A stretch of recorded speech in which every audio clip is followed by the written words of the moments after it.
अस्सलाम वालेकुम। आज हम खड़े हैं मेडिड फार्मेसी है, ये वलेंशिया के अंदर है। एक ये स्टार्टअप एक ऐसा है जो मेरी आंखों के सामने ही स्टार्ट हुआ और इसी वजह से जो मैं पहली वीडियो बना रहा हूँ और उसमें आप लोगों को गाइड करने के लिए इसलिए मैंने ये जगह चूज़ की। मेरे साथ उसामा इस वक्त खड़े हुए हैं जो यहाँ के प्रॉपर राइटर भी हैं और इस फार्मेसी को ज़ीरो से स्टार्ट किया है। मतलब यहाँ की जो बेसिक्स बिल्डिंग को जो है रेंट पे लेने से लेके इसकी रैकिंग, इसकी स्टॉकिंग, सारा कुछ जो है वो मेरे सामने हुआ। इसलिए मैंने सोचा कि आज उसामा से मैं आपकी मुलाकात करवा दूँ और ये आपको उन क्वेश्चंस का जवाब दें जो शायद बहुत बेसिक हैं और आपके दिमाग में हैं। अच्छा उसामा, पहला क्वेश्चन ये कि जब आपने ये फार्मेसी को बनाना था तो ये किसी ने आइडिया दिया था आपको या ये एक आपके दिमाग में खुद ही एक आइडिया आया था या किसी ने गाइड किया था आपको? फर्स्ट ऑफ ऑल मैं ये कहूँगा कि मैं जब बैचलर्स किया था मैंने उसके बाद ये था कि मैं बिल्कुल फ्री हो गया था। तो जब फ्री हुआ तो सोच रहा था क्या करूँ आगे। तो बड़े भाई हैं मेरे, वो डॉक्टर हैं, तो उन्होंने मुझे एक ये प्लान दिया कि आपने ना एक फार्मेसी बनानी है। तो मुझे आइडिया तो नहीं था शुरू में कि मतलब कि इसको कैसे रन करना है, तो फिर आहिस्ता आहिस्ता देखता गया तो इसको फिर इंशाल्लाह मतलब कि इसे लेके। अच्छा, ये खाली उन्हीं का आइडिया था या फिर आपने पहले दिमाग में थोड़ा इनपुट थी? आप लोग मतलब होता है ना कि काम बंदा जाता है फार्मेसी को विजिट करता है और हमारे मतलब फैमिली पूरी ऐसी है कि हमारे शुरू से कोई बिजनेस नहीं किया किसी ने। अच्छा, तो मेरे ही मतलब कि भाई का प्लान था और साथ में मतलब मैंने भी थोड़ी सी कोशिश की है इस बारे में, तो मतलब इसलिए अच्छा। दूसरा क्वेश्चन ये कि जब आपने ये बिजनेस को स्टार्ट करना था तो दिमाग में ये नहीं आया कि बहुत बड़ा कोई रिस्क है और अगर ये फेल हो गया? हाँ बिल्कुल, ये तो रिस्क सबको होता है कि मतलब शुरू में इतना बड़ा इनिशिएटिव कोई भी नहीं लेता। तो भाई शुरू में ही मतलब मोटिवेट करते रहे साथ में, तो अल्लाह का शुक्र अब सही है। अच्छा उसामा, आपने ये जब प्लान कर लिया कि मैंने ये स्टार्ट करना है फार्मेसी का बिजनेस, जी जी। तो सबसे पहला और बड़ा चैलेंज आपके सामने क्या था आपकी नज़र में? मतलब जीरो से स्टार्ट करना था मैंने, मतलब कुछ आइडिया नहीं था क्या करना है। तो भाई के रेफरेंस से मैं मतलब एक फार्मेसी पे गया हूँ, मतलब थोड़ा सा देखने के लिए कि काम कैसे होता है, मतलब परचेजिंग कैसे होती है, क्या क्या चीज़ें अवेलेबल मतलब होनी चाहिए इधर, और इस तरह की चीज़ें मतलब देखने के लिए मैं फार्मेसी में काफ़ी मतलब 1 महीना मैं जाता रहा हूँ तो वहाँ इसका पे। मतलब है आप ये पॉइंट देना चाहते हैं कि अगर आपने एक फार्मेसी इस्टेब्लिश करनी है जी जी। तो आप किसी और फार्मेसी पे जाके प्रायर उसके थोड़ा एक्सपीरियंस लें? हाँ बिल्कुल होना चाहिए, मतलब शुरू में आपको मतलब नो हो कि मतलब कि कैसे काम करना है आपने, मतलब कि परचेजिंग कैसे करनी है, किन के थ्रू करनी है, मतलब डिस्ट्रीब्यूटर्स का पता होना चाहिए, मतलब कंपनीज का पता होना चाहिए, ये सारी चीज़ें। ठीक हो गया। अब अगर हम अगले सवाल पे आ जाते हैं कि स्टेप वाइज चलते हैं कि मैंने प्लान कर लिया है, मैंने एक्सपीरियंस भी ले लिया, जी जी अब मैं फार्मेसी के बिल्कुल प्रैक्टिकली उसको ऑन ग्राउंड इस्टेब्लिश करना चाहता हूँ। जी। तो पहला स्टेप क्या लिया? जगह देखी, सबसे क्या पहले, किया आपने? हाँ सबसे पहले मैंने जगह देखी है, मतलब आइडिया नहीं था, एक दोस्त था मेरा फार्मासिस्ट ही था वो भी, तो उन्होंने मुझे बोला है कि मतलब मैंने उनको बोला है कि आप मेरे साथ चलें कुछ जगह देखने के लिए। तो हमने काफ़ी ज़्यादा जगह देखी है, मतलब डीएच वगैरह भी गए हैं हम, मतलब दूसरे बैरिया में भी देखते रहे हैं। तो हमने फिर ये मतलब कि दोनों ने मिलकर ये डिसाइड किया कि हम वलेंशिया में मतलब कि अपना बनाएंगे तो फार्मेसी। वेलेंशिया में आपने क्यों डिसाइड किया बनाएंगे? इधर क्या चीज़ थी जो आपको सबसे अट्रैक्ट की? पहले बड़ी बात है कि हमारे साथ ये हमीदा हॉस्पिटल है, तो इस वजह से मैं मतलब कि इसका मतलब ये है कि किसी भी फार्मेसी के साथ आप कहते हैं हॉस्पिटल हॉस्पिटल हो, के साथ अगर हो तो फिर वो मतलब कि आपको एक बेनिफिट होता है। बेनिफिट होता हाँ। है। ठीक हो गया। आपने फिर सबसे पहले एक जगह पसंद कर ली, जी जी। उसके बाद आपने उस एरिया पसंद कर लिया, उसके हाँ बाद जी। आप वहाँ पे गए, किसी जो जगह आपने देखी है उसके मालिक के पास गए? हाँ जी, मालिक के पास गया, फिर प्रॉपर्टी डीलर के साथ हमारी डील हुई, मतलब कि मालिक के अच्छा। साथ हुई। और आपने ये जो डील की थी ये पहले कितने साल या महीने की थी उससे? मतलब मतलब आपको एनुअली कितना? करते रहे हम लोग। एनुअली है हाँ कि जी, आपने अभी जगह हमारे एनुअली ली? 2 साल हो गए, तो मतलब तीसरे साल का हमारा एग्रीमेंट उनके साथ हो चुका होगा। तो आपने इसका क्या क्राइटेरिया था कि आपने सिक्योरिटीज दी और सिक्योरिटीज दी, हाँ जी। कितनी सिक्योरिटी आपने इनिशियली दी थी? मतलब 3 माह की हमने शुरू में सिक्योरिटी दी थी। 3 माह की सिक्योरिटी थी। जी। और आपका पर मंथ जो इधर का रेंट था वो कितना था? 120 मतलब शुरू में। 1,20,000। हाँ जी, और ये 1,20,000। एरिया कितना है? 20/20। 20/20 है? हाँ जी। ठीक है। आपने ये जो 1,20,000 था यही 3 जो है महीने का एडवांस पे किया था? हाँ जी, 3,60,000। तो इनिशियली जो आपकी टोटल पेमेंट होगी, फर्ज करें कि स्टार्ट करने से पहले वो कितनी लग गई फिर? मतलब जस्ट तीन लाख साठ ये हजार सारा। खाली इसका चला गया? हाँ जी, यानी कि तीन लाख 3 से 4 लाख के करीब खाली जगह के जगह आपको का कॉस्ट आ एक्वायर गई। करने के लिए, मतलब जो हमने मतलब रेंट पे लिए। ठीक हो गया, रेंट पे आपने जगह ले ली। हाँ उसके बाद नेक्स्ट स्टेप क्या था? नेक्स्ट स्टेप मतलब हमें फिर देखना था कुछ सॉरी कारपेंटर्स वगैरह और शीशे का जो काम करते हैं उनको देखना था, रैक्स वगैरह बनवाने थे, ठीक है। तो वो चीजें ये जो सीलिंग है यहाँ पे, ये पहले ही थी? नहीं खुद करवाई है। सीलिंग आपने करवाई? हाँ जी। तो ये क्या सीलिंग आपने, ये वो है कि रिमूव करके कहीं और भी जा सकती है? हाँ जी, ये ठीक हो सकती गया। है। सीलिंग आपने करवाई, मेरे ख्याल से आपने फैंस वगैरह लगाए हैं, बिल्कुल। कैमराज आपके लगे हुए हाँ हैं। जी, ये सारे मतलब वेंडर्स वगैरह मिल गए थे इजीली मार्केट से। मार्केट से मिल हाँ गए थे। तो आपने जो वेंडर्स के पास जाते थे कि मुझे रैकिंग चाहिए, तो आपने क्या किसी एक ही वेंडर के पास चले गए थे? नहीं, ये मैं रैकिंग के लिए मैं पहले काफ़ी ज़्यादा मतलब फार्मेसीज देखी कि मतलब कि किस तरह की रैकिंग वगैरह होनी चाहिए। एक तो दो मॉडल मोस्टली होते हैं, एक शीशे वाला होता है, एक वो दूसरे लोहे के मतलब रैक्स वगैरह। हाँ हाँ, ठीक हो गया, प्लास्टिक वो जो प्लास्टिक होते हैं या अच्छा, ये लोहे मुझे के। बताएं कि ये जो लोहे के हो गए, शीशे के रैक हो गए, ये प्लास्टिक के जो भी हैं, क्या ये आप कैरी कर सकते हैं? मतलब अगर फॉर एग्जांपल रेंट हाँ, पे ये आपकी कैरी हो नहीं बन सकते रही है, हैं, आपने कैरी हो लोकेशन सकते चेंज हैं, करनी ये है, इजीली कैरी हो सकते हैं। ठीक हो गया। उसके बाद ये जो आपने ये काउंटर्स बनाए हैं, जी जी। ये काउंटर्स कैसे बनवाए, कहाँ से बनवाए? मुझे मतलब कारपेंटर मतलब इजीली मिल गया था मार्केट से। हाँ, और तो ये क्या आप ये भी इसको डिसमेंटल करके उठा के लेके जा सकते हैं? हाँ, ये भी डिसमेंटल हो सकता है। ठीक हो गया। अच्छा उसामा, अगला क्वेश्चन ये है कि ये आपके पास कंप्यूटर्स पड़े हुए जी हैं, जी। और कंप्यूटर्स में हमें जो पता होता है इसमें सॉफ्टवेयर भी होते हैं, तो ये कंप्यूटर्स कितने आपने लिए, सॉफ्टवेयर कहाँ से लिया, सॉफ्टवेयर कौन सा है, ये बताइए ये जरा। सॉफ्टवेयर तो मोस्टली लाहौर में जो 90% जो फार्मेसीज हैं वो उसमें अबू धाबी चल रहा है, तो हमने भी वही लिया था। तो जो मैं जिस फार्मेसी पे मैं पहले शुरू में गया हूँ तो उनके पास भी वही था, तो वहाँ से मैं ठीक हो उनसे। गया। मतलब ये थोड़ा आपको इसके ऊपर हैंड्स ऑन एक्सपीरियंस हो गया था, इस वजह से हाँ आपने जी, ये लिया। बिल्कुल। ठीक हो गया, क्योंकि मतलब अदरवाइज इजी तो है दो तीन और भी दूसरों सॉफ्टवेयर हैं ना हाँ इधर। जी। ठीक हो गया। अब ये सॉफ्टवेयर का जब आपने ये परचेज किया, तो क्या आपको अकेले को इतना एक महीने के एक्सपीरियंस से सॉफ्टवेयर चलाना आता था, या नहीं आपने कोई बिल्कुल ऐसा नहीं, स्टाफ इतना का नहीं बंदा हो हायर सकता। किया बिल्कुल जो ऐसा। पहले ये बुजुर्ग के ऊपर प्रैक्टिस कर चुका था? हाँ जी, मतलब हमने शुरू में मतलब ऐसा बंदा रखा था जिसको काफ़ी मतलब एक्सपीरियंस था इस चीज़ का। मतलब उसको ये सॉफ्टवेयर चलाना हाँ आता जी, था? बिल्कुल। अच्छा, ये जो परचेजिंग होती है, जी जी। ये जो मेडिसिन आपने रखी है सारी, ये आप किससे करते हैं, डिस्ट्रीब्यूटर से? डिस्ट्रीब्यूटर से होते हैं। अच्छा, ये परचेजिंग जो होती है, ये ऑन कॉल परचेज करते हैं या कि ऑनलाइन कोई ऑर्डर बनते हैं इसके? ऑनलाइन ऑर्डर बनते हैं इसी मतलब सॉफ्टवेयर में, तो फिर मतलब वो आते हैं, ऑर्डर बुकर्स आते हैं हमारे पास, तो उनको फिर हम ऑर्डर देते हैं। अच्छा अच्छा, ऑनलाइन ऑनलाइन मतलब सॉफ्टवेयर से ऑर्डर बन जाता है सॉफ्टवेयर से और बनते बुकिंग आप करवा देते हैं। हैं। जी अच्छा, जी। ये जो सप्लाई आती है आपकी, जी जी। तो सप्लाई अगर आपने आज एक ऑर्डर किया है, तो क्या उसी दिन या अगले दिन सप्लाई आ जाती है, या अगले फिर दिन आते हैं, very next day. Very next day हर हाँ प्रोडक्ट की आ जाती है? जी ये जी तो नहीं बिल्कुल। होता कि किसी की ट्यूसडे वेडनेसडे को आनी नहीं है, या मतलब उनके रूटीन मतलब बने हुए हैं कि मंडे को इस कंपनी की, इस डिस्ट्रीब्यूटर की। हाँ यही मैं पूछना चाहता, क्योंकि हर कंपनी का ना अलग अलग स्केड्यूल अलग है स्केड्यूल, डिस्ट्रीब्यूटर्स अलग का। अलग। ठीक हो गया। अच्छा, उसके बाद मेरा एक सवाल ये है कि आपने जब ये भी कर लिया, रैकिंग कर ली, आपने सॉफ्टवेयर परचेज किया, एसी लिया, आपने सीलिंग करवा ली, जी जी। काउंटर्स बनवा लिए, अब आते हैं स्टाफ के ऊपर। जी। इनिशियली आपने कितना स्टाफ हायर किया था? इनिशली मतलब दो शिफ्ट्स थी, मतलब फर्स्ट टाइम और मतलब इवनिंग होती थी और मॉर्निंग होती थी। मॉर्निंग इनके टाइमिंग्स क्या थी? टाइमिंग थी 8 to 4 और 4 to 1 वन 1 AM। 1 AM। तो हाँ, आप पर्सनली सुपरवाइज किस शिफ्ट में करते हैं, इवनिंग मैं या मॉर्निंग? मतलब ये था मेरी टाइमिंग, मैं 10-11 बजे सुबह के आ जाता था और रात तक रहता था, ठीक हो गया, रात तक आप फार्मेसी रहते? बंद करवा के फिर बाद। ठीक हो गया। अब आपने स्टाफ के कितने, टोटल नंबर ऑफ पीपल कितने थे जो? शुरू में 4-5 थे मेरे उन पास। 5 में कौन कौन थे?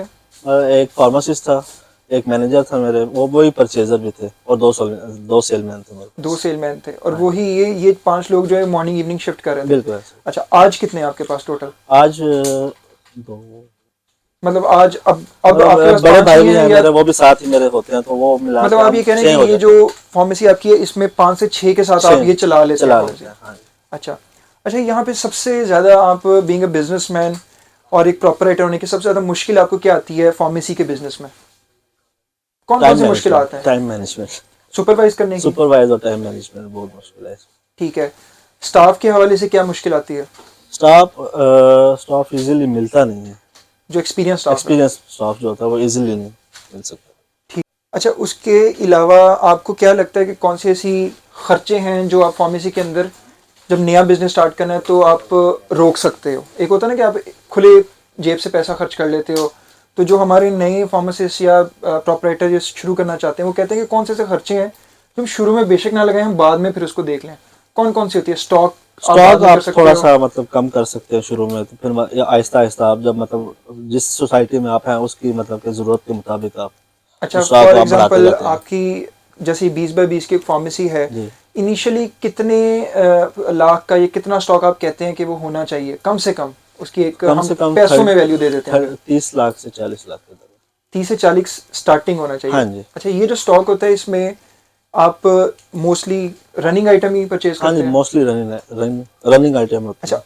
अब आपके पास सारा कुछ, ये फॉर एग्जांपल आपने सेटअप किया, जी जी सारी चीज़ें परचेज कर ली, सॉफ्टवेयर भी आ गया आपके पास, सेल्स स्टाफ भी आ गया। जी अब आपने अप्लाई करना था लाइसेंसिंग के लिए, जिसके ऊपर आप परचेजिंग करेंगे या बिल्कुल। सेल करेंगे। हाँ जी। वो क्या प्रोसीजर होता है? और पहले चूंकि मैनुअल था, अब पहले ऑनलाइन मैनुअल हो गया है, था। तो आपने चूंकि वो दोनों प्रोसीजर से गुजरे हैं, जी जी बिल्कुल। तो क्या डिफरेंस है और कैसे अप्लाई किया आपने? अच्छा, शुरू में पहले जो मैनुअल था उसके लिए हमें मतलब उनके ऑफिस में जाना पड़ता था, फार्मेसी काउंसिल के। तो काफ़ी लेंथी प्रोसेस था, उसके लिए जो काफ़ी ज़्यादा आपका चीफ डॉक्यूमेंटेशन ड्रग चाहिए। Controller office? हाँ जी, चीफ अच्छा, ड्रग। ठीक है। उसके लिए काफ़ी ज़्यादा डॉक्यूमेंटेशन चाहिए होती थी, मतलब कि आपको एफिडेविट्स वगैरह बनवाने होते हैं, फिर काफ़ी ज़्यादा उसमें फॉर्म 8A होता है, साइन वगैरह करवाने होते हैं, बैंक्स में फीस होती हैं वो करवानी होती हैं। तो ये काफ़ी ज़्यादा चीज़ें होती हैं जिसके बाद ये बनता है। और अब सिस्टम क्या है? अब ये ऑनलाइन है सारा, मतलब वही चीज़ें ऑलमोस्ट वही हैं सारी, लेकिन वो ऑनलाइन कर दिया उन्होंने। अच्छा, यहाँ पे मैं आप लोगों को बता दूं कि पहले मैनुअल था, चूंकि आपको हर चीज़, हर डॉक्यूमेंट अरेंज करना है और उसके बाद आपने ऑफिसेज जाना है। अब वो जो ह्यूमन इंटरफेरेंस थी विद रिस्पेक्ट टू डॉक्यूमेंटेशन, आना जाना सारा कुछ, वो बहुत कम हो गई हुई है। और अब लोगों के लिए आसानी है कि CDSL public portal, CDSL PP जो है, उसके ज़रिए आप अप्लाई कर सकते हैं। फॉर एग्जांपल आपने अपने सारे एफिडेविट, डॉक्यूमेंट्स, फॉर्म 8A, आपकी जो फीस का चलान है फॉर्म, वो सारा कुछ आपने अपने पास रखना है। खुद ही आपने लिंक बनाना है, एक पोर्टल ओपन करना है, अकाउंट क्रिएट करना है, डॉक्यूमेंट को स्कैन करके उस पर अपलोड कर देना है और आपने अप्लाई कर देना है। यानी कि अब आपको बीच में किसी तीसरे बंदे को लाने की ज़रूरत नहीं है, कोई थर्ड मैन, कोई मिडिल पार्टी, कोई इसमें इंटरफेयर नहीं कर सकता।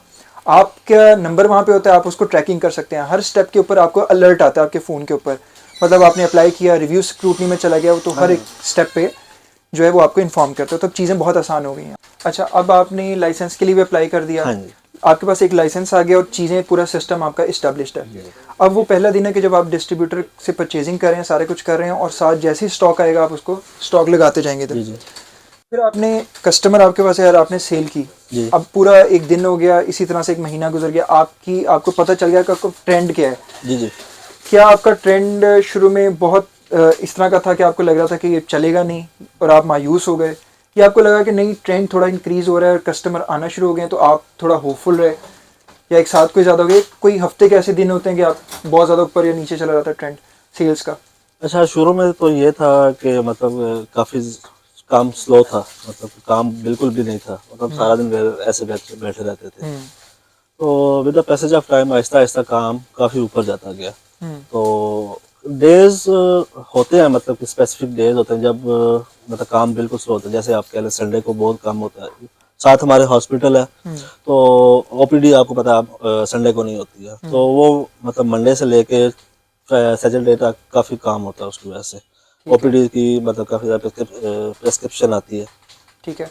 हाँ अच्छा, यहाँ मैं आपको बता दूं कि जब आप नया बिजनेस स्टार्ट करते हैं तो पहले आपका थोड़ा सा समझ लें कि नुकसान में जाता है। ठीक है, कुछ दिन होते हैं कि आप अपने खर्चे खुद लगा रहे हो और आपकी सेल उतनी नहीं है। फिर एक दिन आता है कि आपका ब्रेक इवन होता है, मतलब कि आपके जितने खर्चे हैं उतनी ही आप जो है उसका मुनाफा आपको आ रहा है, तो वो चीज़ें नुकसान से हट जाती हैं। फिर आप ग्रेजुअली जो होते हो, आपके डिपेंड करता है आप कस्टमर को कितना अट्रैक्ट कर रहे हो, आप कितना अपना सेल परचेज कर रहे हो, तो ये फिर ऊपर चला जाता है, आपका प्रॉफिट में जाना शुरू हो जाता है।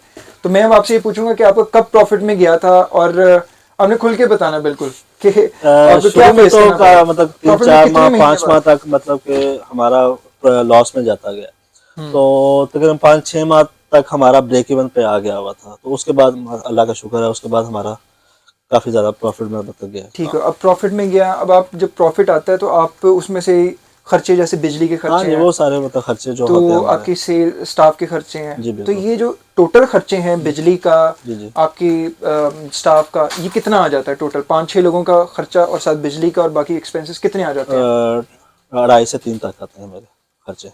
2.5 से 3, जिसके अंदर ये इसका रेंट भी शामिल हो रेंट भी जाएगा? शामिल है बिल्कुल। ठीक होगा, 2.5 से 3 लाख आपका खर्चा रहता है। और अगर मैं आपसे पूछूं, अगर आप बताना चाहें, तो प्रॉफिट आप कितना जो घर लेके जाते हैं डेली बेस के ऊपर? प्रॉफिट मतलब डेली बेसिस पे नहीं, हम मंथली मतलब करते हैं, कैलकुलेट मंथली करते हैं। कितना हो जाता है? वो मोस्टली 6 से 7 तक होता है हमारा। 6 से मतलब 7 उसमें वो ये नहीं कि आप कह लें, उसमें ये हमारे खर्चे भी अंदर ही हैं।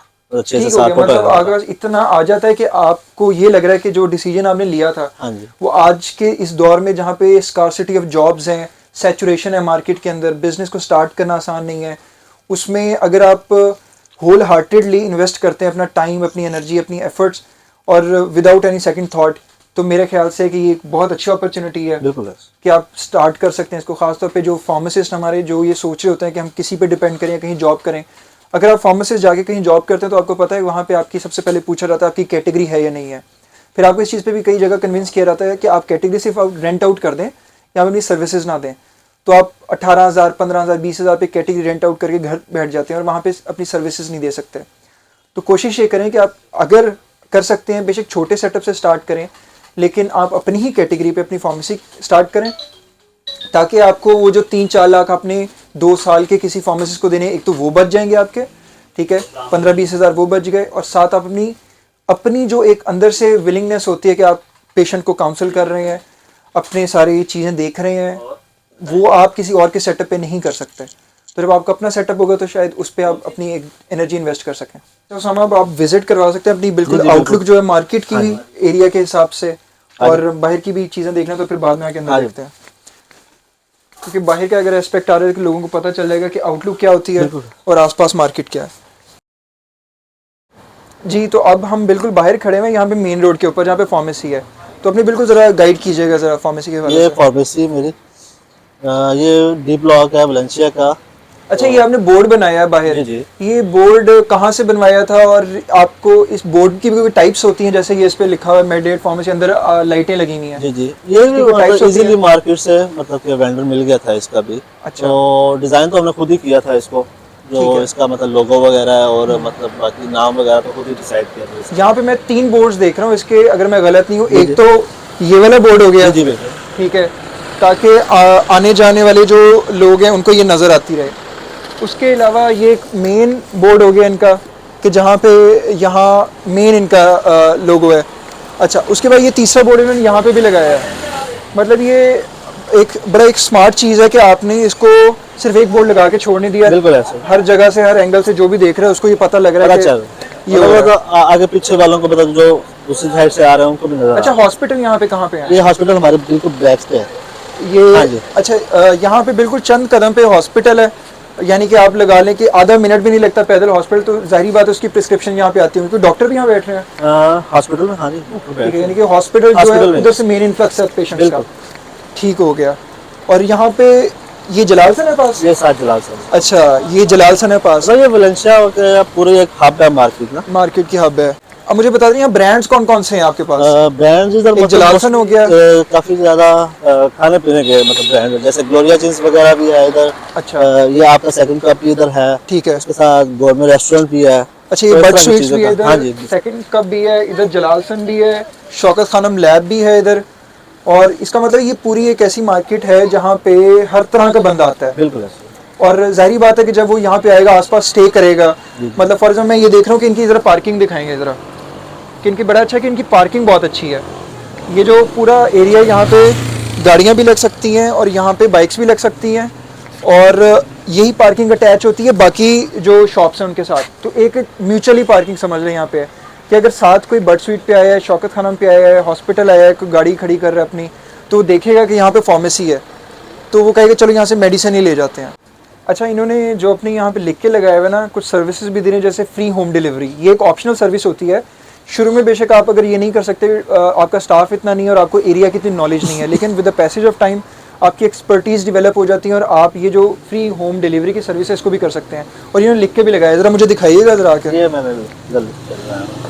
अच्छा, आपने ये लिखा है? बोर्ड पे भी लिखा हुआ है और यहाँ पे भी मतलब ज़्यादा फ्लेक्स लगी हुई है यहाँ पे भी है। अच्छा, ये जो आपने लिखा है avail 10% discount on all medicine on 1st and 15th of every month, हाँ इसके जी। पीछे लॉजिक क्या है? क्या लॉजिक नहीं है, मार्केट में मतलब मोस्टली अब सारे सभी फार्मेसीज वाले ऐसे ही कर रहे हैं, तो हमें भी बस इसीलिए लगा के रखा, मतलब वो इससे कस्टमर हमारा मतलब ज़्यादा बिल्ड होता है। अच्छा, free home delivery, free blood pressure checking, sugar testing facility, हाँ जी। और इस तरह की चीज़ें हैं, ठीक है। और ये आपने इधर भी लगाया हुआ मेरे ख्याल से, गारंटेड ओरिजिनल मेडिसिन वगैरह। अच्छा, वही जो इनवॉइस वारंटी इनके पास होती है सारी, और सर्जिकल आइटम्स हैं, ग्लूकोमीटर स्ट्रिप्स हैं, बीपी ऑपरेटर, स्टेथोस्कोप, नेबुलाइजर्स, और इन्होंने व्हाट्सएप का भी अपना नंबर दिया हुआ है। तो ये एक मार्केट की एक टैक्टिक्स है जो सामा ने बहुत अच्छे तरीके से इसको कैश किया है कि आपने व्हाट्सएप के थ्रू भी अपने कस्टमर्स को इंगेज कर सकते हैं। आपके कुछ ऐसे कस्टमर हो सकते हैं कि आप एक ऐसी स्ट्रैटेजी बनाएं कि शुरू में आपको पता हो कि कस्टमर आपके बन गए हैं, उनका नंबर लें और उनसे टाइम टू टाइम उनका अपडेट लेते रहें। अगर उनको मेडिसिन चाहिए आपको व्हाट्सएप करें, आप उनको डिलीवर कर दें। तो शुरू में आपके 3-4 कस्टमर होंगे, आहिस्ता आहिस्ता 5-10 तो 10 होंगे, उसके बाद ये इंक्रीज़ होते जाएंगे। आपको पता होगा आपके कुछ ऐसे होम्स हैं जहाँ पे हर महीने मेडिसिन जा रही है, तो वो आपको ऑन अ कॉल या व्हाट्सएप के थ्रू आप कर डिलीवरी सकते से हैं। काफ़ी ज़्यादा बेनिफिट होता है आपको, मतलब कि अपने सेल ऊपर जाती है। सेल ऊपर जाती है। ठीक हो गया। तो ये एक अच्छी चीज़ है जो आप ये कर सकते हैं। ये वो आइडियाज़ हैं जो एक अगर आपने just for the sake of satisfying yourself कि आप एक बिजनेस कर रहे हो तो फिर आप नहीं इंप्लीमेंट करते, कोई नहीं है इसमें। लेकिन अगर आपने अपनी रेवेन्यू को इंक्रीज़ करना है तो बहुत आइडियाज़ हैं जो आप कर सकते हैं। पेशेंट आप प्रोफाइल बना सकते हैं, अपने पास पेशेंट का रिकॉर्ड रख सकते हैं, उनसे आप महीने में 2 या 3 या हर हफ्ते कॉल करके पूछ सकते हैं कि सर आपका ब्लड प्रेशर ये था, आप ये मेडिसिन ले रहे थे, आपको किसी मेडिसिन की ज़रूरत नहीं है और आपकी कैसी तबीयत है। ठीक है, ये एक ऐसा जेस्चर ऑफ गुडविल भी है और एक ऐसी स्ट्रैटेजी है बिजनेस की कि उससे कस्टमर भी अट्रैक्ट होता है। अट्रैक्ट नहीं होता, सिर्फ बाकी साथ वाले लोगों को भी बताता है और आपका एक रेवेन्यू जो होता है उसको इंक्रीज़ करने के लिए फ़ायदेमंद हो सकता है। अच्छा, अब मैं एक और चीज़ की तरफ जा रहा हूँ जो कि आप लोग जानना ज़रूर चाहते होंगे। मतलब आप लोग, मुझे पता है कि ये जानना चाहते हैं कि एक चीज़ जिस पे खर्चा हुआ जो लगी यहाँ पे, तो वो मैं उसामा को कहूँगा मुझे विजिट अंदर का करवाएं और आप वो देखें। आज फर्स्ट ऑफ ऑल तो मैंने सबसे पहले सीलिंग वगैरह करवाई थी। अच्छा, ये छत जो है, हाँ जी, सीलिंग वगैरह करवाई है। उसके बाद ये मतलब फैंस भी हैं सीलिंग जी, में। उसके बाद ये बाहर जो ग्लास लगा हुआ है ये लगवाया, गेट मतलब जो इसका ये जो ग्लास का एंट्रेंस ये पूरा वगैरह, ये हाँ डोर जी, है। बिल्कुल। ठीक है, उसके बाद मतलब रैकिंग वगैरह करवाई है, ये जो रैक्स वगैरह सारे ये शीशे के लगे रैक्स, हुए हैं। ये आप देखें, ये शीशे के रैक्स हैं जी जी और ये काफ़ी मजबूत हैं कि इनके ऊपर स्टॉक वगैरह है। ठीक है, ये साथ ये शीशे का नहीं, ठीक है। हाँ, ये शीशे का नहीं है, ओके। मतलब ये और साथ कारपेंटर का काम था, लकड़ी का काम हुआ सारा। ओके, इसके अलावा उसके अलावा ये फ्रिज आ गई, हमारी फ्रिज है, इसमें मतलब मेडिसिन मोस्टली जो टेम्परेचर कंट्रोल मेडिसिन होते हैं वो इसमें रखी हुई हैं हमने। ठीक है, ये मतलब आपकी मेडिसिन वगैरह सारी। ठीक है, ऊपर ये फ्रीज़र आ गया। तो फ्रिज का कई क्वेश्चंस लोग पूछते हैं कि ये जो फ्रिज होता है ये कौन सा इस्तेमाल करना है। ये आप कोई भी फ्रिज कर सकते हैं, रेफ्रिजरेशन जो आपको दे रहा है। इसके अंदर ये इन्होंने देखें कि ये इनका थर्मोमीटर है जो इन्होंने ये रखा हुआ है, ये ठीक है, ये उसका सेंसर है और ये बाहर जो है ये लगा हुआ है इसका सारा, कि इसमें ये ह्यूमिडिटी भी बता रहा है, ये इन और आउट का भी बता रहा है कि यानी कि आपकी बाहर का टेम्परेचर कितना है और अंदर कितना है। अब ये बहुत अच्छी चीज़ है कि इन्होंने अपनी शीट बनाई हुई है हर 2 घंटे के बाद, हर 2 घंटे के बाद, यानी पहली डेट, दूसरी, तीसरी, चौथी, और ये बताई हुई है कि क्या क्या टेम्परेचर था। ठीक है, ये शीट प्रॉपर इन्होंने बनाई हुई है और साथ लगा दी हुई है। ये टेम्परेचर यहाँ इंडिकेट हो रहा है, ह्यूमिडिटी और सारा कुछ। और ये चूँकि अभी हमने फ्रिज खोली है तो इस वजह से ज़ाहिर बात है टेम्परेचर की फ्लक्चुएशन है, लेकिन ये टेम्परेचर मेंटेन्ड है यहाँ पे। इसके अलावा क्या क्या खर्चे आपके? एसी के हो गए, एसी के खर्चे हो गए। इसके अलावा ये जो काउंटर है इसका हो गया, भाई ये हमने बनवाया था अपना लोगो वगैरह इसका, तो इसका खर्चा हो गया। लोगो आपने खुद डिजाइन एसीज करवाया। वगैरह हो गए। अच्छा, फिर ये आपने ये खरीदे, ये आपने नहीं खरीदे, कोई रनिंग हाँ, में चलते नए फिर खरीदे लिए थे थे? मैंने। ये न्यू थे? हाँ जी, इधर से कोई कंप्लेन नहीं है इनकी तरफ से? नहीं कोई कंप्लेन अच्छा, नहीं। उसके बाद मैं ये देख सॉफ्टवेयर रहा हूँ, खरीदा था। ये आपकी बिलिंग मशीन है, जी जी, ये कितनी की आ जाती है? नहीं, 20,000।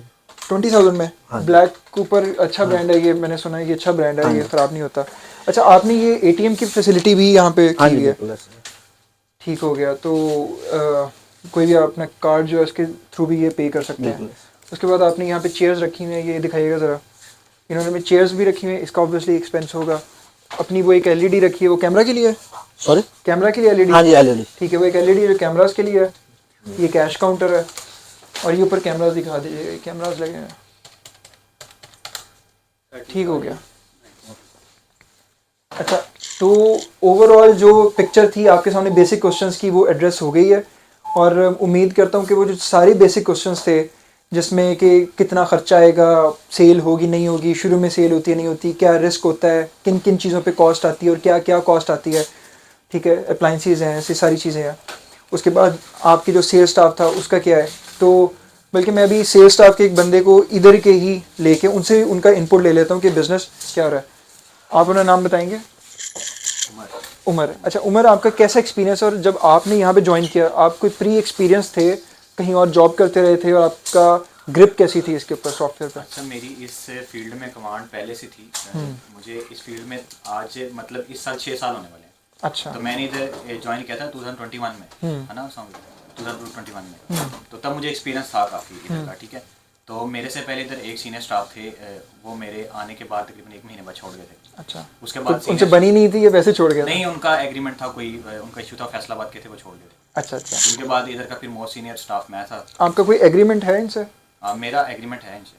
ठीक है, कितना इनिशियली आपने एग्रीमेंट किया और ये एग्रीमेंट क्यों करते हैं, मतलब ये कहीं आप छोड़ना चाहें इसलिए? नहीं, एग्रीमेंट एक जो जॉब सिक्योरिटी भी होती है। अच्छा। और एक ऑनर के लिए एक वो कहते हैं कि ऑनर की सिक्योरिटी भी होती है, ये बड़ी इंपॉर्टेंट बात है कि ये इनके लिए भी जॉब सिक्योरिटी है कि इनका स्टाफ ना जाए जो इन्होंने हायर किया है, और इनके लिए भी जॉब सिक्योरिटी कि इनको पता है कि कम से कम मैं इतने 2 साल या 1 साल के लिए सर्व जरूर करूँगा। ऐसा होता है ना कि स्टाफ यानी कि अब जो ऑनर हैं वो डील करते हैं स्टाफ के साथ कि जी आपका जो सैलरी इंक्रीमेंट है ना, वो मैं साल बाद 5% या 10% बढ़ाऊंगा। ठीक है। उस पर एग्रीमेंट हो गया जी, मैं 2 साल काम करूंगा और हर साल 5% अब आप बढ़ाएंगे। ठीक है। अगर आप नहीं बढ़ाते तो एग्रीमेंट कैंसिल हो जाता है। ठीक है। इस पे अगर मुझे कहीं और से अपॉर्चुनिटी आती है कि जी XYZ एक फार्मेसी है, वो मुझे यानी कि अगर ये मुझे फॉर एग्जांपल 30,000 दे रहे हैं ना, तो मुझे कहती 35,000 मैं आपको दे तो मेरे पास आ जाए। अब मेरे इनके साथ एग्रीमेंट है, मैं इसके छोड़ के नहीं जा सकता। ठीक है। ठीक है। और ये भी होता है ऑनर के लिए कि जब कुछ थोड़ा सा स्टाफ ट्रेंड होता है, स्टाफ कहता है जब मैं छोड़ के जा रहा हूँ जैसे, अब ये ऑनर को फिर सिक्योरिटी नहीं देते ना कि ऑनर पीछे से एकदम से कैसे स्टाफ आया करेगा। ठीक है, यानी ये दोनों के लिए एक अच्छी दोनों चीज़ के है। लिए म्यूचुअल अंडरस्टैंडिंग होती है और इधर से आप काफ़ी चीज़ें क्लियर हो जाती है ना। तो जब आप यहाँ आए थे आपका ये अबूजर सॉफ्टवेयर भी ग्रिप थी या कोई और सॉफ्टवेयर भी आपने? मेरे इधर ना फार्मेसीज वगैरह पे ना 2 से 3 सॉफ्टवेयर चलते हैं, एक अबूजर, एक सनशाइन और एक कंडेला। मेरी तीनों पे ग्रिप थी पहले। ठीक है। मुझे थोड़ी सी जिस चीज़ पे ग्रिप नहीं थी वो थी परचेजिंग वगैरह, उस पर मैंने ग्रिप ले ली थी इधर आके वो भी। ठीक है। परचेजिंग के मुश्किल काम है या ये इसके आसान है लेकिन सिर्फ एक्सपर्टीज चाहिए इसमें? परचेजिंग के लिए एक्सपर्टीज चाहिए और परचेजिंग को मतलब वो कहते हैं कि होल्ड करने के लिए ना ओनर का होना भी ज़रूरी है। ठीक है। क्योंकि परचेजिंग आप कर तो लेते हैं लेकिन जब तक आपके ऊपर एक ओनर रहना होगा आपको वो आइडिया नहीं होता कि एक ओनर की जो मतलब एक ओनर का एक एग्रीमेंट है इनके साथ और एक ओनर चाह रहा है कि मैं 1 करोड़ की परचेजिंग करूं, आप वो 1 करोड़ किस तरह कंज्यूम करते हैं ना, फिर आपने ओनर को भी दिखाना होता है। तो ओनर को भी नजर रखनी पड़ती है कि मेरे पैसे किस जगह लग रहे हैं सही तरह से। तो इसलिए ओनर को भी थोड़ा बहुत एक्सपर्ट होना चाहिए परचेजिंग वगैरह में। अच्छा, इसमें मुझे ये बताइएगा कि अब आपके सामने चैलेंजेस क्या आते हैं? कभी कोई एक्सपायरी का चैलेंज या कोई रनिंग आइटम नहीं है, डेड आइटम होती हैं, डेड आइटम क्या होती हैं, और फिर आप उसकी रिटर्न किस तरह से करते हैं कि कंपनी मान जाती हैं या नहीं? हाँ, ये कुछ इस तरह होता है कि लाइक के जो परचेज़र होता है ना, ये कुछ रिस्पॉन्सिबिलिटीज़ होती हैं परचेज़र की कि वो किस तरह डील करते हैं इन चीज़ों को, और स्टाफ की भी कि स्टाफ यानी कि कुछ मेडिसिन होती हैं जिनके फार्मूले सेम होते हैं, फिर वो स्टाफ पे भी डिपेंड आता है कि वो किस तरह पेशेंट को या कस्टमर को गाइड करता है कि आप ये मेडिसिन छोड़ें, आप ये मेडिसिन लें। फिर उनको साथ वो जो कहते हैं ना कि एक्सपर्टीज़ होना आपके पास ज़रूरी है ना, कि आपको पता होना चाहिए ना कि मैंने किस तरह कस्टमर को एग्री करना है एक बात पे। और डेड आइटम भी हो जाते हैं? डेड आइटम्स होती हैं लेकिन वो एक पॉलिसी होती है पूरी, वो जो हम डिस्ट्रीब्यूशन से लेते हैं वो 6 महीने पहले की एक्सपायरी हमसे उठा लेते हैं। अच्छा, कभी होता है डिस्ट्रीब्यूटर आपको तंग करे कि जी हमने नहीं एक्सपायरी, जब एक्सपायरी होगी तो उठा लेंगे? नहीं, ये डिस्ट्रीब्यूटर्स ऐसा नहीं करते क्योंकि हमारे पास रिटर्न फॉर्म में उनकी वो सारी फाइल्स भी होती हैं, उनकी बिल्स भी होते हैं, तो ऐसा करते नहीं है यूजुअली। पॉलिसी उनकी बिल्स पे लिखी होती है? सब बिल पे लिखी होती है पॉलिसी उनकी कि आप 6 मंथ पहले एक्सपायरी लेंगे या 1 मंथ पहले आपसे लेंगे। अगर उन पॉलिसी पे आप उनसे वो एक बार आपको रिमाइंडर भी देते हैं, पॉलिसी के करीब आके आपको रिमाइंडर भी देते हैं, अगर आप वो रिमाइंडर नहीं सुनते तो फिर आपका लॉस हो जाता है। अच्छा, ये इनवॉइस वारंटी क्या होती है और ये कितना ज़रूरी होती है? इनवॉइस वारंटी मेडिसिन की इस तरह होती है कि आप फॉर एग्जांपल एक एक्स मेडिसिन आपने किसी को दे दी, उस मेडिसिन से खुदा न खास्ता उसको कोई इशू हो गया या रिएक्शन हो गया, अब वो आपके पास आता है, आपको कहता है आपने मुझे गलत मेडिसिन दी है। हम पहले उसको गाइड करते हैं, उसको क्रॉस चेक करते हैं उस स्लिप के साथ जो डॉक्टर ने उसे दी है। ठीक है, डॉक्टर कहेगा मैंने मेडिसिन सही दी है, ऐसा रिएक्शन नहीं होता। फिर वो हमसे जिम्मेदारी जाएगी उस मेडिसिन डिस्ट्रीब्यूशन के पास, उस जो हमें दिया था उसने वारंटी के थ्रू कि आप ये मेडिसिन देखें, आपसे हमने वारंटी ली हुई है, ये मेडिसिन ने ये फलां रिएक्शन किया, अब आप इसके जिम्मेदार हैं, हम जिम्मेदार नहीं है। तो अगर हमारे पास वो वारंटी नहीं होगी ना, तो कोई भी आके कोई भी क्लेम कर सकता है हमारे साथ कि आपकी मेडिसिन खाई थी तो ये हो गया। अब ये बड़ा एक बेसिक क्वेश्चन है कि आपने ट्रैक करना है कि आपने मेडिसिन कहाँ से ली है। मेडिसिन के अंदर कोई इशू आ गया या कोई ड्रग इंस्पेक्टर है वो मेडिसिन को सीज़ करते हैं अपने फॉर्म नंबर 5 जिसको हम चलान फॉर्म भी कह लेते हैं, या फॉर्म नंबर 4 है जिसको हम सैम्पलिंग कहते हैं कि वो ड्रग टेस्टिंग लैब भेजते हैं। अगर तो सीज़ हो गई फॉर्म 5 पे, ड्रग इंस्पेक्टर ने मेडिसिन ले ली और कहा कि मुझे इसके बताएं कि आपने कहाँ से ली है, क्या पता ये जाली हो, तो आप उसको फौरी तौर पे उस कंपनी का निकाल के बिल, इनवॉइस, वारंटी देते हैं और कहते हैं कि ये हमने यहाँ से ली है, तो आप पे जो बर्डन होता है वो ख़त्म हो जाता है। अब ये बर्डन उन पे होता है जहाँ से ये मेडिसिन ली है। फिर इंस्पेक्टर होते हैं वो कंफर्मेशन ऑफ इनवॉइस वारंटी का लेटर लिख देते हैं, वो फिर डिस्ट्रीब्यूटर जाने और फिर वो जाने, फिर आपके ऊपर से ये चीज़ चली जाती है। इसी तरह से जब सैम्पलिंग लेते हैं, खुदा ना ख्वास्ता कि सैंपल फेल हो जाए यानी जाली निकल आए, जैसे अभी ड्रैप ने अलर्ट जारी किया है कि 5 से 7 आइटम ऐसे हैं जिनके बैच नंबर कंपनी ने नहीं बनाए, वो कोई जाली बना रहा था और मार्केट के अंदर सप्लाई हो रहे थे, तो वो अलर्ट जो है उसका ड्रैप ने जारी किया। इसी तरह से अगर वो किसी फार्मेसी से पकड़ी जाती हैं तो उनकी जब इनवॉइस वारंटी होगी तभी वो फार्मेसी वाले इसको परचेज करेंगे, अदरवाइज़ नहीं करेंगे। और जब वो कोई इनवॉइस वारंटी अगर कंपनी दे रही है तो कंपनी जो होगी वो उसका जवाब दे होगी। इसके अलावा कोई चैलेंज, जो बेसिक चैलेंज आपने किए यहाँ पे, जो स्टाफ को डील करने है, उनको कुछ सिखाया आपने सॉफ्टवेयर जो बिल्कुल जानते नहीं थे आपके अंडर जो काम कर रहे हैं? अच्छा, जो बेसिक चैलेंजेस होता है ना, एक तो वो एक आपका टेम्पर भी होता है, आपके साथ डिफरेंट टाइप्स और डिफरेंट नेचर के लोग आपसे इंटरेक्ट करते हैं, फिर आपको उनका सबसे डील भी करना पड़ता है। एक आपका पेशेंट आपके पास आता है, अगर वो पहले बीमार है, अक्सर लोग ऐसा करते हैं कि उनके साथ हाइपर हो जाते हैं, जिसकी वजह से ना वो आपका एक तो वो पेशेंट ख़राब हो गया और दूसरा आपका रवैया आपको बता रहा है कि जी आप किस तरह के बंदे हैं। आपने वो चैलेंजेस भी एक्सेप्ट करने होते हैं कि एक बंदा जिसका टेम्पर नहीं ठीक, आपने उसको किस तरह डील करना है। और दूसरा ये कि देखा जाए तो कुछ ये मेडिसिन की जो स्लिप्स होती हैं, आपको पता है हर डॉक्टर की राइटिंग भी डिफरेंट होती है, तो आपको इसके लिए भी कोई ऐसा स्टाफ रखना पड़ता है और जो एक्सपर्टीज हो उन मेडिसिन को पढ़ने के लिए। आपको पता है एक वर्ड भी आगे पीछे हो जाए तो मेडिसिन का नाम चेंज हो जाता है। और लाइक के किसी को आर्थराइटिस का इशू है और आप उसे की और चीज़ मेडिसिन दे दे तो आपको रिएक्शंस का तो खैर हर बंदे को पता है, लेकिन जो सबसे पहला स्टेप होता है ना किसी भी फार्मेसी में उसको चलाने के लिए, उसका स्टाफ, उसका जो नेचर उसके स्टाफ की अच्छी हो, उनमें पेशेंस हो, वो देखे कि मैंने कस्टमर को किस तरह डील करना है, ठीक है, और उसको कमांड हो हर चीज़ के ऊपर, लाइक के लैंग्वेजेस पे भी उसको कमांड हो, उसको हाउ ना हो कि मैंने अगर कोई पेशेंट फॉरेनर्स भी आते, इधर भी आते हैं फॉरेनर्स के पेशेंट, तो उनको मैंने किस तरह डील करना है, लाइक आपकी एजुकेशन भी जाए ना साथ कि आप किस तरह के पेशेंट को डील कर रहे हैं। तो ये सारे चैलेंजेस उसमें आपको एक्सेप्ट करने पड़ते हैं। फिर आपको हर चीज़ पे कमांड भी लेनी पड़ती है कि अगर कोई बंदा मेरे से कोई क्वेरी करता है ना, तो मैंने उसको 110% उसका रिस्पॉन्स करना है कि वो सेटिस्फाई हो जाए मेरी चीज़ से, लाइक मेरे आंसर से सेटिस्फाई हो जाए। और आपको इसके बाद स्टाफ की जो जिम्मेदारी होती है ना, उससे बड़ी जिम्मेदारी ये भी है कि स्टाफ को हर चीज़ का फार्मूला भी याद करना पड़ता है, उसके स्पेलिंग, उसका फार्मूला, उसके फंक्शंस, मतलब कि अगर आपके पास कोई चीज़ नहीं भी है तो स्टाफ के माइंड में ये बात ज़रूर हो कि यार मेरे पास अगर ये चीज़ नहीं है ना तो इसके फार्मूले में मेरे पास कोई दूसरी चीज़ पड़ी है।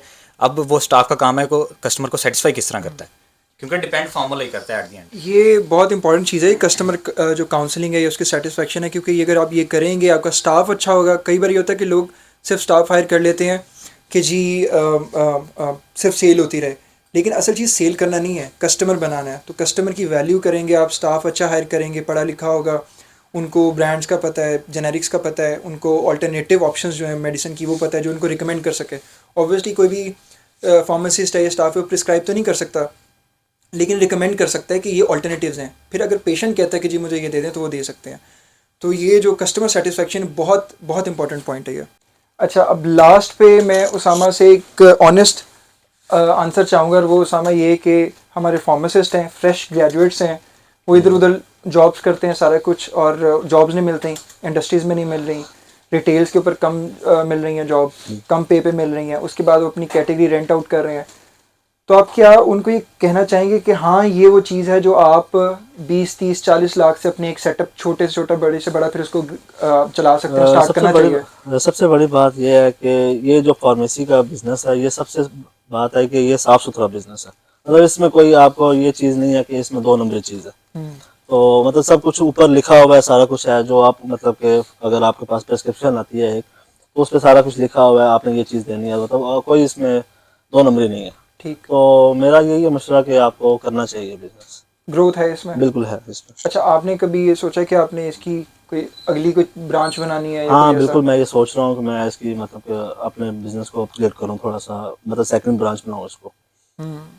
चलें, तो ये आपके सामने एक पिक्चर क्लियर हो गई ओवरऑल बिजनेस की। मैं उसामा का बहुत शुक्रिया करता हूँ और मेडिट फार्मेसी का भी बहुत शुक्रिया करता हूँ कि उन्होंने हमारे साथ भरपूर ताउन किया, और सिर्फ आप लोगों के लिए, और ये वो सारी सर्विसेज दे रहे हैं एज़ पर लॉ, और इनका शुक्रिया अदा करते हैं। और अगर कोई भी क्वेश्चन होता है तो मैं उसामा का नंबर भी नीचे ऐड कर दूंगा और अपना भी कर दूंगा, ताकि अगर आपने पूछना हो तो कोई कमेंट करना हो तो आप कर सकते हैं। शुक्रिया।